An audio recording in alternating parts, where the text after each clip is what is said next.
Hola, soy Iris y este es el resumen de lecturas de enero. En enero creo que leí bastante, pero muchos fueron libros cortos. Uno fue que ya venía arrastrando y pues dos lecturas del Guadalupe Reinas. Vamos a empezar con eso. ¿Terminé el Guadalupe Reinas? Sí y no. O sea, sí leí las 10 lecturas, pero no lo terminé en la fecha, debido a que uno de los libros que voy a mencionar, la verdad es que era como muy duro, muy doloroso de leer y preferí llevármela lento. Sabía que eso haría que no terminara en tiempo, pero dije, no importa, lo prefiero de esta manera. Y pues empecemos con eso. También durante enero ya tuve mis dos primeras lecturas de 5 estrellas. Empezamos fuerte. Bueno, como parte del Guadalupe Reinas leí Esperanza en la Oscuridad de Rebecca Solnit en la consigna de lectura conjunta y es un libro de ensayos que pues busca un poco como decir, sí, el momento político en el que nos encontramos es sombrío, el futuro parece complicado, pero hay que mantener la esperanza porque pues tenemos todas estas situaciones ocurriendo que demuestran que las cosas no que vayan bien, pero que sí han avanzado y que no todo es como tan oscuro y tan devastador. Un poco como lo que dice el libro de un día todo el mundo habrá estado en contra de esto, sobre que el cinismo y la desesperanza hace que te detengas y que pues el sistema gane y que tienes que aferrarte a los pequeños triunfos para darte cuenta de que en realidad hay que valorarlos, hay que seguir luchando y hay que preservarlos. Lo que me pasó con este libro, bueno, dos cosas. En primer lugar, siento que es un tanto repetitivo, que es como de si ya entendí tu punto, ¿por qué me lo repites en más de 2 capítulos? O sea, entiendo lo que me estás queriendo decir. Se me hace un poco repetitivo. Quizá un ensayo un poco más corto hubiera funcionado mejor para mi gusto, pero la otra cosa que me pasó es que si bien es un libro que busca como decirte, ten esperanza, en mí tuvo el efecto contrario, pero es por una razón en específica y es el contexto. El libro fue escrito durante el mandato de Bush. Entonces está pues la invasión en Irak y Guantánamo y toda la situación.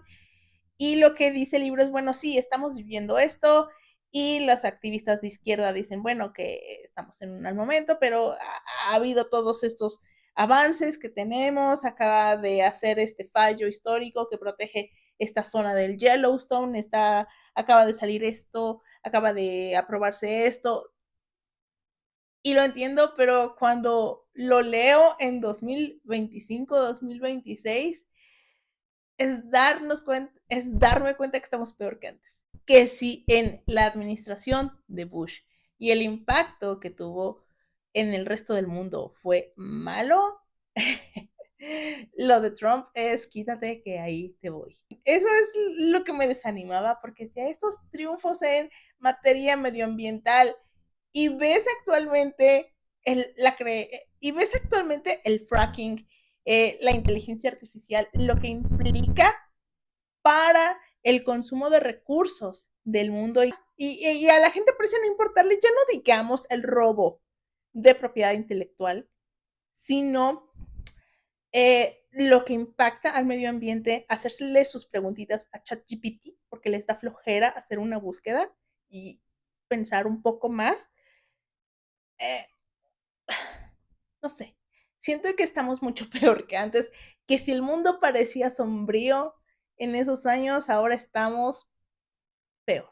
Entonces, es curioso, pero sí, no tuvo el efecto esperado en mí ese libro. Y el otro libro con el que cerré el Guadalupe Reinas, que le di 5 estrellas y que es el que pues, les digo que me hizo leer más lento, es este. Yo seré la última, de Nadia Murad.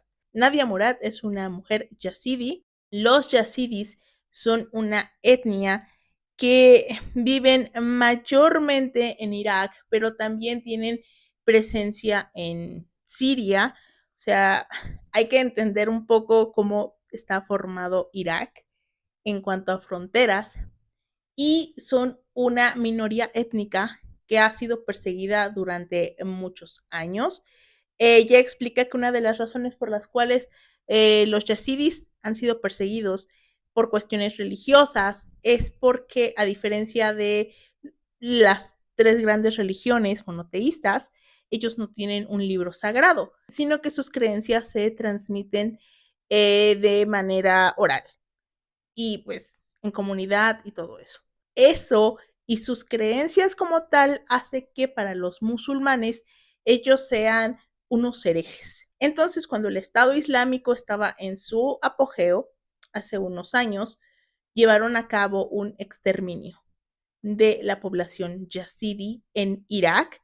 Nadia vivía en una aldea con su familia y pues llega el Estado Islámico, acaba con casi todos los hombres, a los niños se los lleva para reeducarlos, radicalizarlos es la palabra más apropiada, y a las mujeres las vendieron como esclavas. Esto es un caso que pues yo ya sabía antes de leerlo porque seguía a corresponsales de guerra cuando eso estaba ocurriendo, porque pues sí reportaban que las chicas yazidis las vendían en la calle, en el mercado, en Facebook. Uh, Ella vivió toda esa situación y logró escapar y ahora pues es una activista contra la violencia sexual hacia las mujeres y busca que se haga justicia a su pueblo. Por ende es un libro bastante doloroso. Nadie lo que nos cuenta en este libro es quién era su familia y quién era su pueblo. Porque sí es verdad que estas frases como 1 millón de personas perdieron la vida, 2 millones de personas resultaron heridas, fueron desplazadas, son importantes y muestran como la dimensión del horror, pero creo que esas mismas cifras hacen que perdamos de vista que eran personas, no un número, eran personas con sueños, con anhelos, con errores, aciertos, como cualquier uno de nosotros, como cualquiera de nosotros que piensen que la persona la que vivió esto en Irak, en Afganistán, en Palestina, en cualquier lugar donde se ha realizado un genocidio, piensen en ellos como si fueran sus vecinos. O sea, son personas. Entonces, lo que Nadia hace en este libro es contarnos quién eran ellos, en qué cree su pueblo, por qué es importante para ellos en lo que creen y cómo se transmite la religión, porque los yazidis no aceptan la conversión, entonces tienes que nacer en esa religión y debido al genocidio y a muchas cosas, pues ha ido bajando la cantidad de yazidis en el mundo. Es un libro muy, muy doloroso.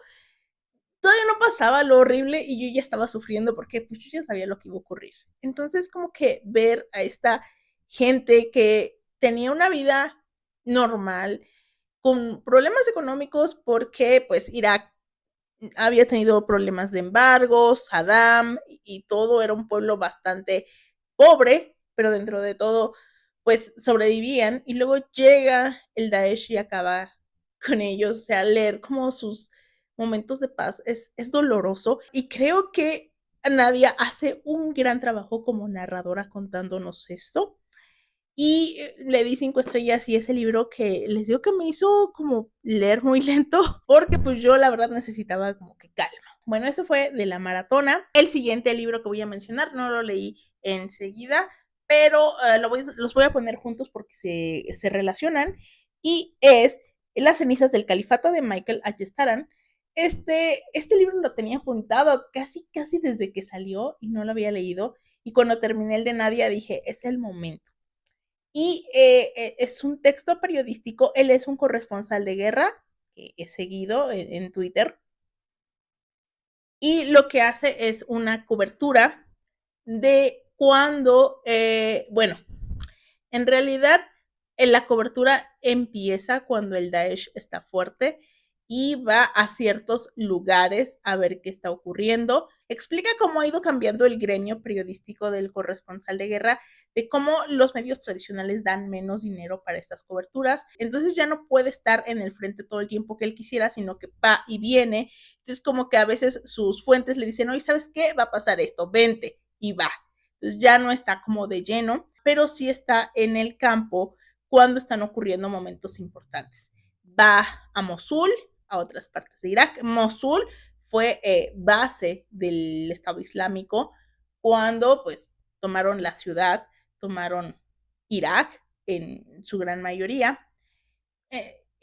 Va a Palmira, va a Turquía, va incluso a Palestina, o sea, va a distintos lugares, según está en ese momento la lucha contra el Estado Islámico, habla con los ciudadanos de esos lugares, con los jefes militares que están llevando a cabo las actividades, que están llevando a cabo los ataques, y pues es eso, cuenta cómo impactó en la población civil el Estado Islámico a lo largo de estos momentos, o sea, cuando está el Daesh activo, cuando están buscando recuperar Mosul, cuando va a Palmira. En Palmira volaron los del Daesh una serie de ruinas arqueológicas importantísimas y pues eso es lo que va haciendo, ¿no? Va a estos lugares como a ver qué está pasando y es como muy triste que el autor llega varias veces al mismo punto de que esto va a repetirse. En algún momento, quizá no pronto, quizá en 10 años, bajo otro nombre, pero esto va a repetirse. ¿Por qué? Porque el impacto es tremendo. Todo empieza con la invasión de Estados Unidos. ¿Por qué? Bueno, voy a ser muy breve porque esta es una cuestión bastante compleja de la que yo no tengo la capacidad para explicar apropiadamente, pero digamos que cuando está Saddam en el poder, pues su gente era la que tenía el poder, la que controlaba todo, quitan a Saddam del poder y entonces la otra corriente dice, pues ahora viene mi momento. Y no solo cooptan los puestos de poder, sino que atacan a los que estaban en el poder antes. Entonces, ¿qué pasa? Que estos que quitan del poder, cuando llega el Daesh, dicen, es mi momento, tengo que subirme al carro vencedor y me voy con ellos.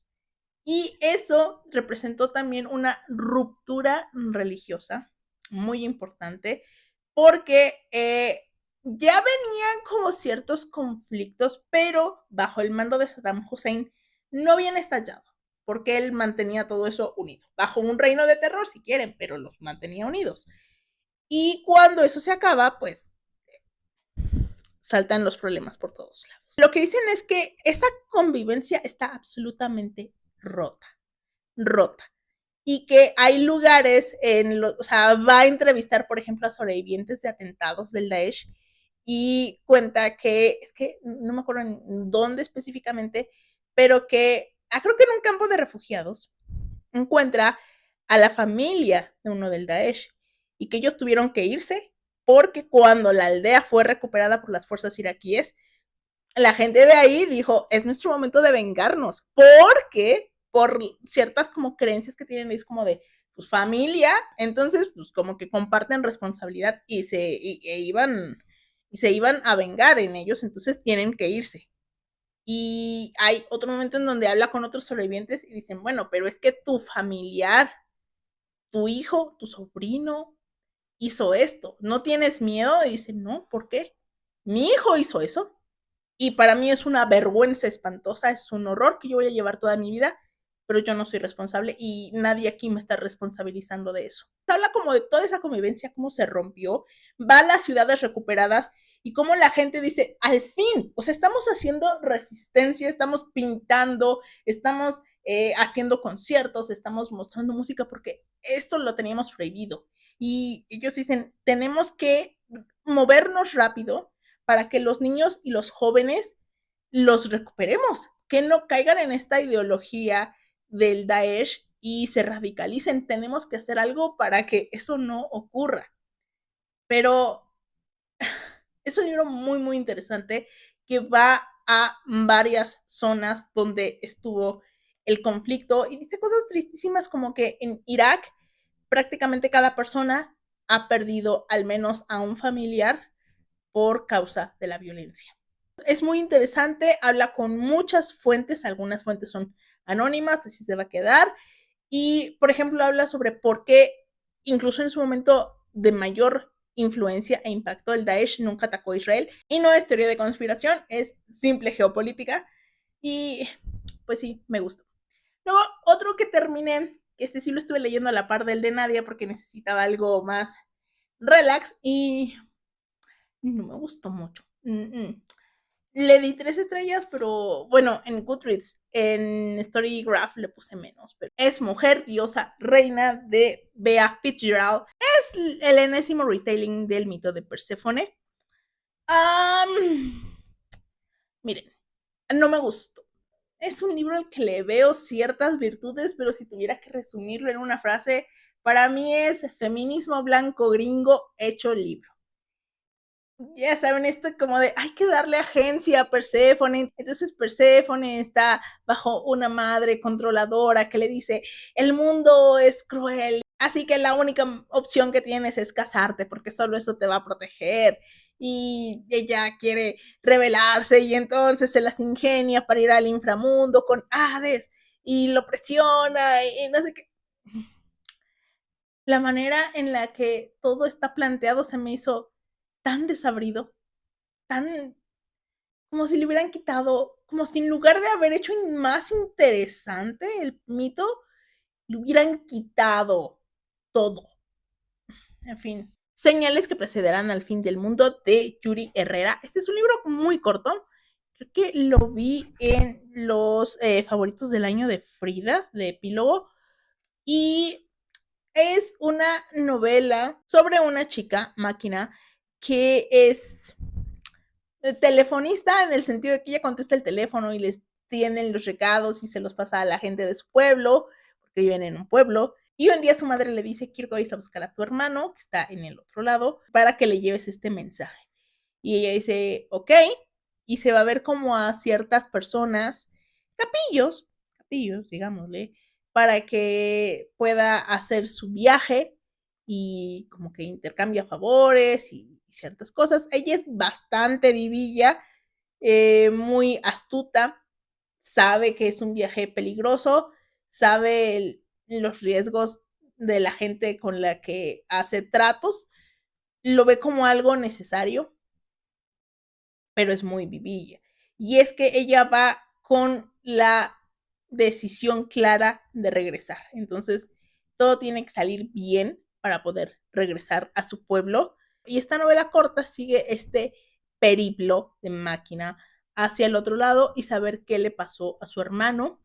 Me pareció tan bien escrito. O sea, la narración y cómo nos va contando este viaje. Es que no quiero entrar en muchos detalles porque es un libro muy corto, pero sí me gustó. Igual y no tanto como muchos de los comentarios en Goodreads que lo consideran como una obra maestra y no sé qué, igual y no soy capaz de analizarlo de esa manera, pero me gustó mucho. Este no sé cómo se pronuncia, porque por lo que entiendo, el vietnamita es un idioma tonal, entonces voy a decir Man de Kim Thuy, pero aquí está. O sea, les digo, no sé cómo se pronuncia. Esta fue otra novela corta de una autora vietnamita canadiense. Y nos presenta a Man, nuestra protagonista, una chica vietnamita refugiada en Canadá, porque gracias a que su madre le arregló un matrimonio de conveniencia con un vietnamita mayor que ella que había migrado a Canadá pues años antes.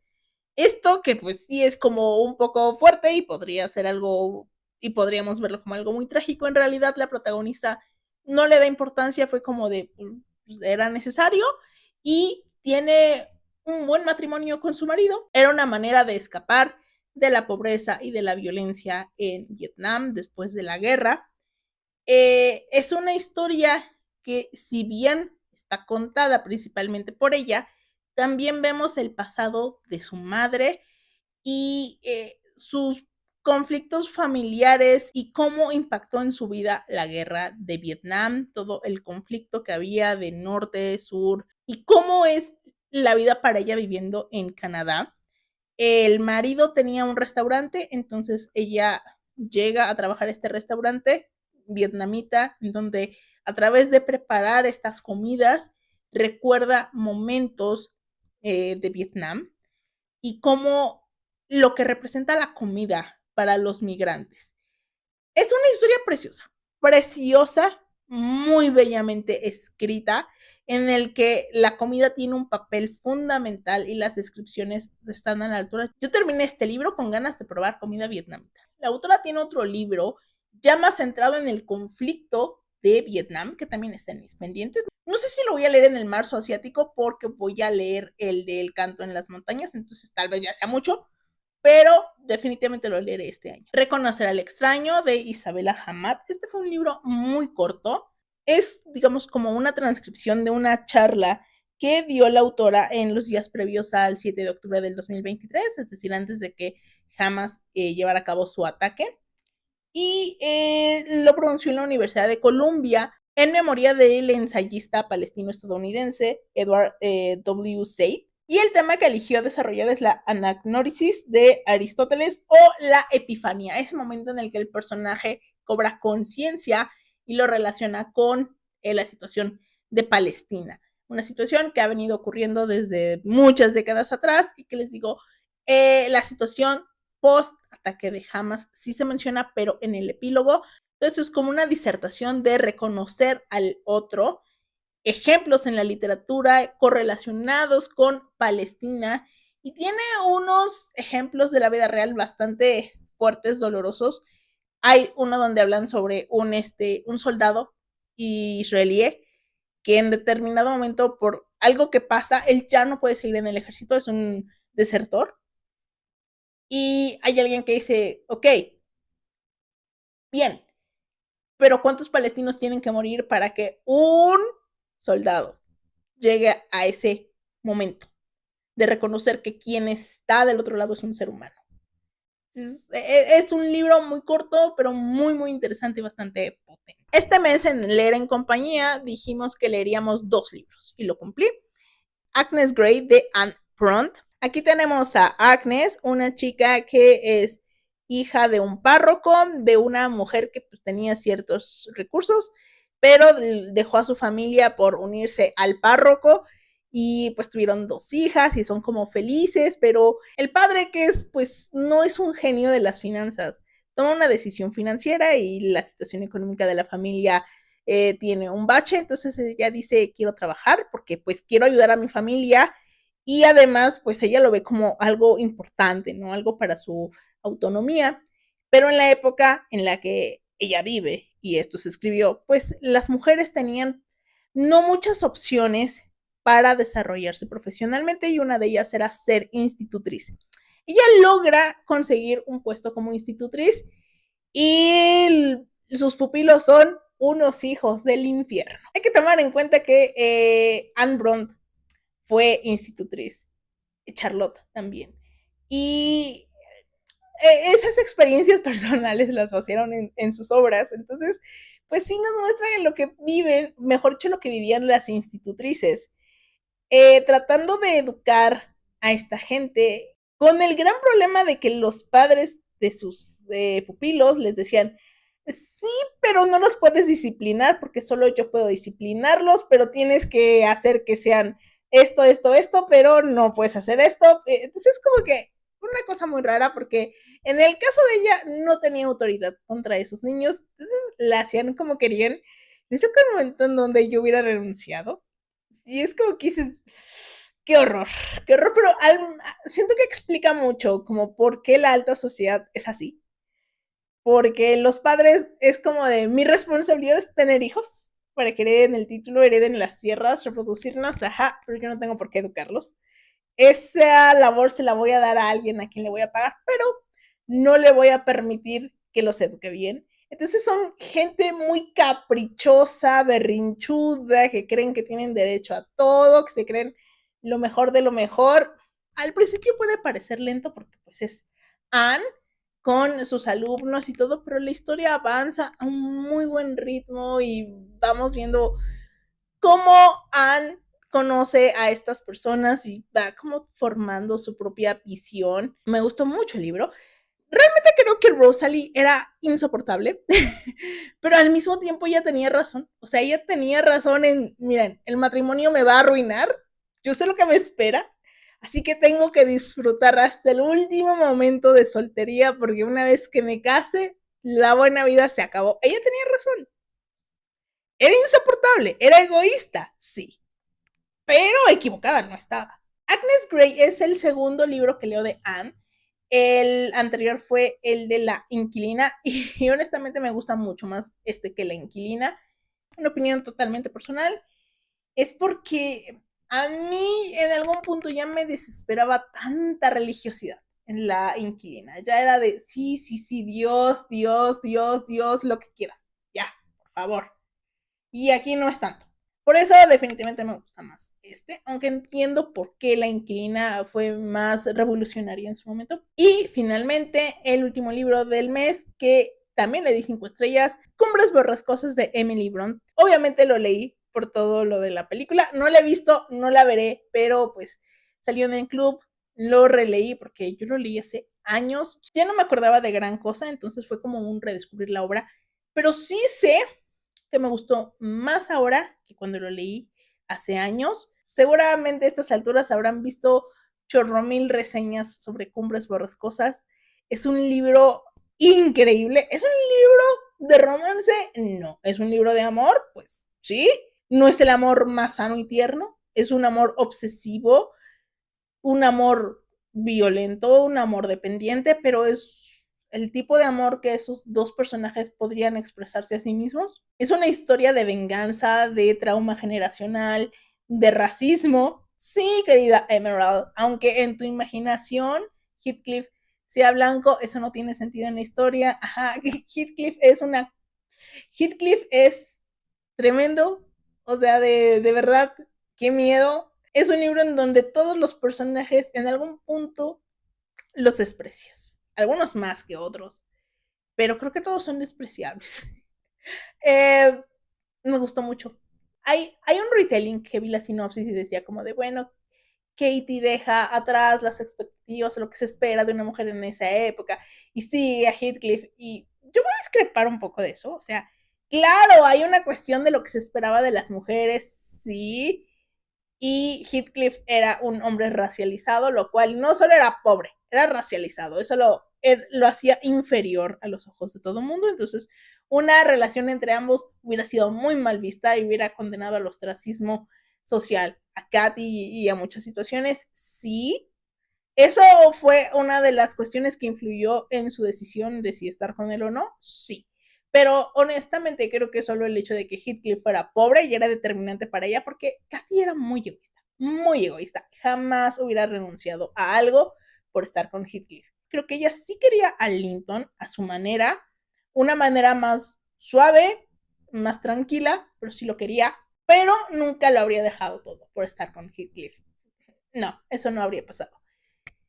Y bueno, eso fue todo lo que leí en el mes. Espero que este video les haya gustado. Muchas gracias por verlo y pues que me acompañen en el siguiente video. Adiós.